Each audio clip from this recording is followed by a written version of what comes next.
बिस्मिल्लाहिर्रहमानिर्रहीम। अस्सलाम वालेकुम।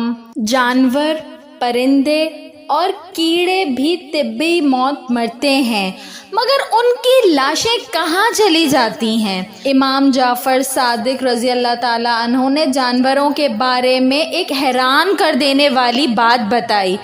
आपने फरमाया, परिंदे, कीड़े और जानवर भी यकीनी तौर पर तिब्बी मौत मरते हैं, लेकिन इन तिब्बी मौत मरने वाले परिंदों के मुर्दा जिस्म किसी को नज़र नहीं आते।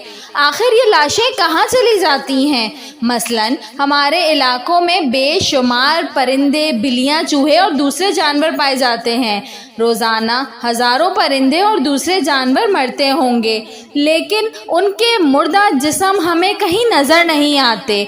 अलबत्ता इन मुर्दा जानवरों की लाशें हमें नज़र आती हैं, जो कैद में मर जाएं या उन्हें जहर दे दिया हो, या शिकारी ने या किसी दूसरे परिंदे ने उसे घायल किया हो। आहिस्ता आहिस्ता दम निकलते हुए आपने किसी जानवर को नहीं देखा होगा, यहाँ तक कि किसी चूटी को भी नहीं। इमाम जाफ़र सादिक रज़ी अल्लाह ताला अन्हु ने फरमाया, ये मुर्दा अजसाम तुम्हें इसलिए नज़र नहीं आते कि परिंदों और दूसरे जानवरों को अपनी मौत का इल्म अल्लाह की तरफ से पहले ही हो जाता है। वो इस मुकर्रर वक्त से पहले पहले पहाड़ों की गारों, दरख्तों के खोखले तनों, ज़मीन के सुराखों या गहरे गड्ढों में जाकर बैठ जाते हैं और वहीं मर जाते हैं।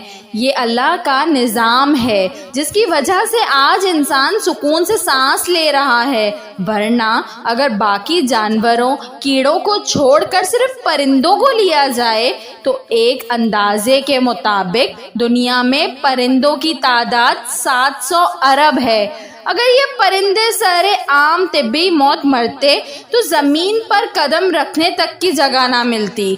हर तरफ उनके मुर्दा जिस्म होते, जो गंदगी और बेशुमार बीमारियों का सबब बनते।